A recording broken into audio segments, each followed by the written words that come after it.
The Steelers know all too well that a 4-goal semi-final lead isn't safe, but top of the league and buoyed by their late comeback in Coventry on Sunday, the Steelers are in no mood to let up. Glasgow won for the first time in a while against Fife as they scramble to stay ahead in the playoff race. Turning this tie around though could spark their season into life. Patrick Killeen and Craig Moore returned from injury, giving them a major boost. With no Steel Dogs game, Alex Graham is on the Steelers' fourth line. Steelers would love to get into a position in front in this game to perhaps give Will Curlin some ice time. I don't think they'll do it whenever the game is tied here. They'll want to just be ahead in the game, not just on aggregate, in order for that to happen. That puck has landed on Scott Tansky's head. I don't think he realised where it was. Just popped up in the air and landed on his helmet. And now here's Kolamainen bursting through. What an opportunity! And he tried to go 5-0 on Killeen, and he was denied. He held off Erhard, who was chasing him down, and went one-on-one with the Clan goalie. Brocklehurst to Valorand. Now Eberle. On for Davies. Now the Steelers are set up, and they've got their shooters out there. Valorand is one side and the puck is knocked away from him, and there's going to be a break going the other way. Haywood gets to it. Oh, and he tried the backhand on the spin. What an attempt that was. It didn't work out. It was Valorand's pass that was intercepted, and he was desperate to get back. And he did well to avoid a hook or a hold and made life difficult. But what an attempt that is. He realised he was running out of angle on the forehand side. To pivot back and attempt the backhand shot was creative. Steelers have possession from the face-off. We've got 30 seconds left on the man advantage. Lemchigov, pass down low, back out to Sandstrom! Tic-tac-toe. Simple as that. Bang, bang, bang. And the Sheffield Steelers have a power play opener. It's so good. It's so quick. Lemchigov, Armstrong, Sandstrom.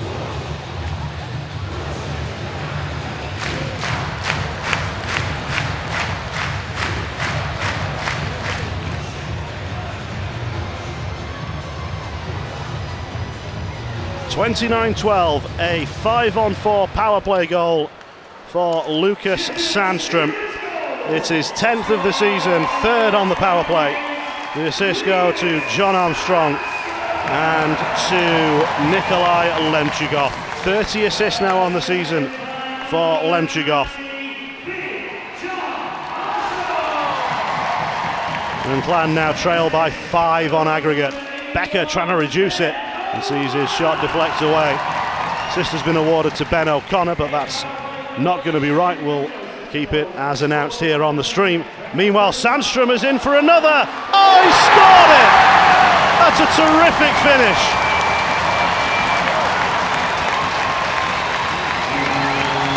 He's becoming a superstar.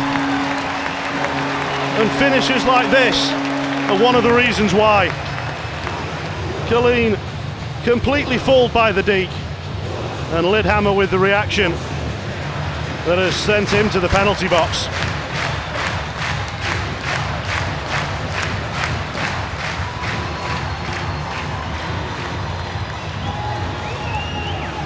(29-51), an even strength goal, and the Steelers are now going to go on to the power play. It's just been explained to Zack Fitzgerald by referee Dean Smith what has been called, and I'm sure it's going to be cross-checking on Lidhammer.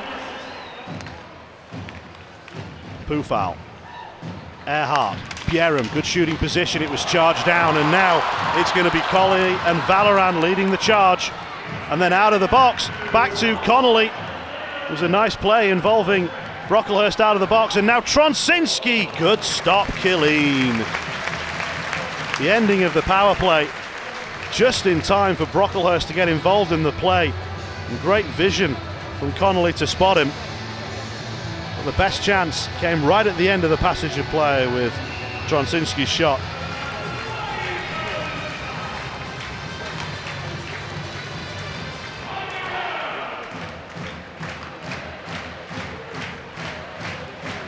Valorand given time and space, and you just can't do it. He's too good. He'll make you pay every time. Marco Valorand to the top corner for a 3-0 Steelers lead. And the smiles on the players and the Steelers supporters. Third goal of the period for the Steelers. 38-11 at the time of this one. And for Marco Valorand, it's 26 on the season. Steelers looking for the pass through the middle, but Stannis read it and knocked it down, but the Clan haven't made anything of it, and the Steelers are moving in dangerously again, and it's off the inside of the post. See him looking past and then trying to snap it on goal. Inside of the post via the save from Killeen. We have to credit the netminder. But remember, at the end of this game we will have the man of the match presentations from both sides, and if the Steelers do win the tie on the night, there'll be a celebratory Eddie. Oh, save made to deny Betauer. And then another opportunity, and that's just wide. And now there's a delayed penalty, and it's going to go against Glasgow. Oh, and a misconduct.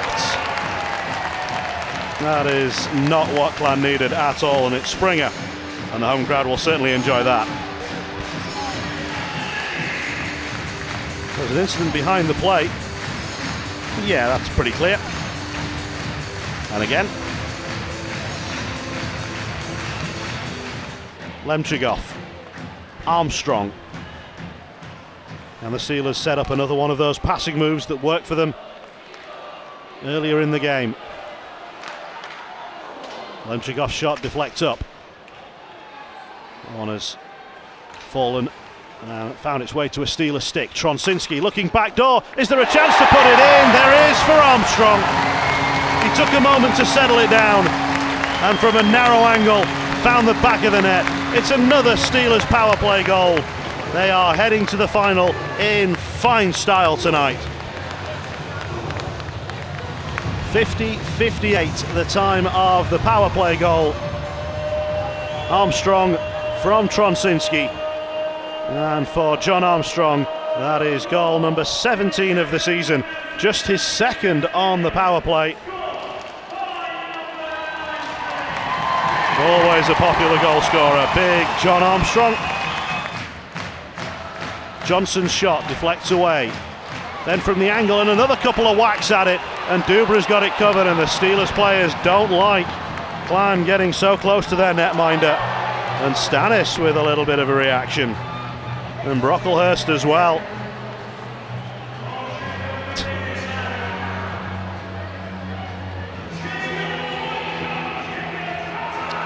A lot of conversations and a lot of gloves in faces to keep an eye on here. Looks like both players are going to send a player to the box. And Clan turn it straight back to Sheffield.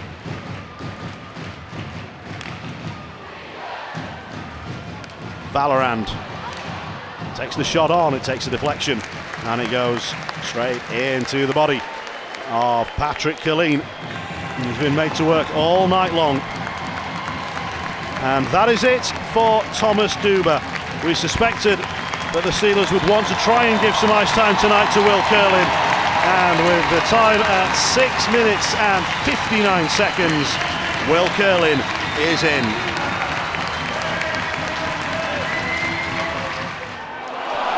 Breakaway opportunity, big chance for James Betauer.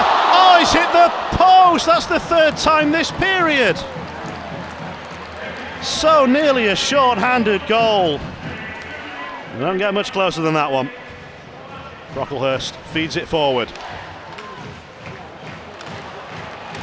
Davies with the shot and into the glove. Well held by Killeen all night long. He has been impressive. Little bit of a tangle, and while that takes place, action down in Nottingham. Cardiff have scored. It's 3-2. We've got a little bit more action here involving Sandstrom again. Clan don't want to go quietly in this one. It is the last scheduled meeting of these two teams this season, unless they meet again in the playoffs.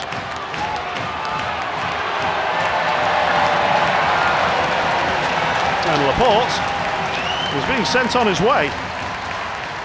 Even if it's just a 2-minute penalty, there's not enough time left in the game to serve the full thing, and Nolan Laporte is going to exit the ice. 10 seconds left. The Steelers just want to keep it at this end of the ice and keep a 0 on the Clan side of the scoreboard to round off a perfect night. It's another shared shutout for Thomas Duber and Will Curlin, and the Sheffield Steelers are in the Challenge Cup final. We'll see you all at the Viola on the 8th of March.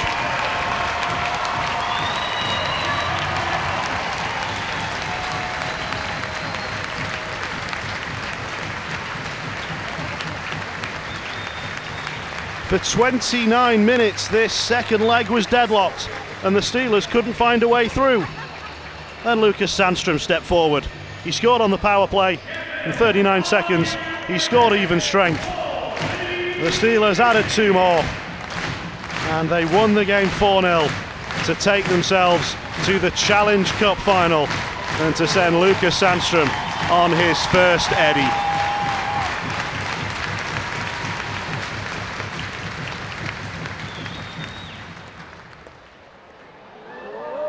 So Valorand is going to join him at centre ice. And that one's for Kobe.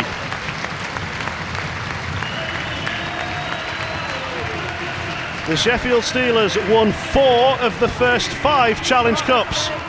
Then the Super League became the Elite League, and they lost 6 finals that they've taken part in.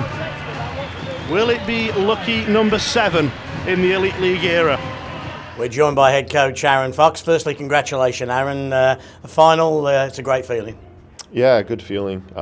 We've worked hard all year. This was one of our goals, was to be able to play in that final in Cardiff in March, and looking forward to getting to that game. I loved our game tonight. I thought we were ready to go from puck drop, even though we had a +4 in the differential. We like I said, we were going to take that as a 0-0 hockey game. We want to keep this winning train rolling, and I thought that was a pretty one-sided game tonight. I came in from selling tickets, went into the dressing room or the kitchen to grab a cup of coffee, and you were in the room, and I heard you. And you were quite vocal with the team before the game to really go at Glasgow and not take it easy with that lead. And your boys, well, they applied the instruction very well. Yeah, I mean, I don't think we're not a passive hockey team, and I think if you're going to sit back, it's only going to, sometimes some people call it like a prevent defense, and I call it the prevent win defense. It's just we didn't want any doubt to creep into our heads in that hockey game. We wanted to make sure we got off to a good start, make sure we scored that first goal. It was 0-0 after the first, but I thought it could have been 4-0. And then in the second, I think we just kind of really started to dominate. I think the shots were 15-2. We outchanced them 6-0 in the second, and we're up 3-0. And at that point, the game's in hand, and it was good to get Will Curlin in there. It's good to see Alex Graham play as much as he did tonight. Played really, really well. So yeah, it was a good night. I was going to say you were able to roll the 4 lines with Alex in there. Yeah, it was awesome. He played really good, has some good grit to his game, doesn't back down to anybody, and makes good decisions. So yeah, I was happy to be able to play him as much as we got out of him tonight. Yeah, Lucas Sandstrom takes the headlines, a 3-point night, and he's just growing with every game, isn't he? He scores that big goal in Coventry and then another 2 tonight. Yeah, it's good to see him finding the back of the net. He's one of those guys whose game has really improved over the last 6 to 8 weeks, and wasn't being rewarded with it on the score sheet, but now he's finding the net, which is awesome. Thoughts on Cardiff, in Cardiff for a cup final? I'm going to worry about that in 6 weeks. Yeah. We got a huge weekend ahead of us here to continue to hopefully collect points and work on the regular season. Okay, and that starts, of course, on Saturday with Nottingham. I've heard you just there with Pete on Radio Sheffield saying you expect the Nottingham to come in fully focused and ready to go. Oh, absolutely. We had a big weekend against them on the 31st and 1st, and I felt like they were a different hockey team than they were earlier in the year, and we're going to have to, get ourselves together a little bit for the weekend and be ready to go. And just finally, over 7,000 roared you on a Wednesday night. That was incredible, wasn't it? Yeah, it's unbelievable. The fan support this year has been through the roof. Again, they do such a great job. They help our boys out. The atmosphere in there was electric again tonight. Just got to keep it coming. Zack, a disappointing end to the Glasgow Clan's Challenge Cup run. Just walk us through that semi-final game. Yeah, the chapter's closed now for us. First goal is a power play. I think, they threw everything at us there the first few minutes, and we knew they were going to come. And then, the game's flowing well, and, a guy tries to clear a puck. Defender wobbles a little bit. They, make the call. I score on the power play. I thought that stuff was happening both ways. It's just a battle for the puck. And then the second one, we're in the zone. We're grinding away. A guy's literally getting held up, penalty in my eyes and most eyes. Doesn't get called, they come down, score. Third one is a mistake in the D zone. We don't push out to let a dangerous player walk to the slot. He gets a good shot, it's a goal. Fourth goal against, puck goes up, hits the net, and out of the 4 referees, nobody sees us, I guess, and then they go back door, score a goal, which is unfortunate. It's kind of tough to watch that happen, but all in all, I think, playing against a team with, probably double the budget. I think, even strength hockey, we're right there with them. There's, we can outplay that team at times, and I think, it's unfortunate that, we couldn't find ways to get in the inside and score a couple goals, which we needed. We got the saves that we needed tonight, but we didn't penetrate enough. We didn't find ways to get the puck to the net, funnel it to the net, get shots, and be threatening. So, and we needed a few. We needed a few, a couple period, and it just didn't happen. We were a bit snake bitten. In the first goal against, we've had a tough time on the special teams against Sheffield this year. I thought, even strength all season we've been good. But that chapter's done. We move on. We got 16 games left in this league here, and we're in a dogfight for a playoff position. But we just got to find our feet and play, and go one game at a time, and hopefully get a run going here into playoffs. That's the focus.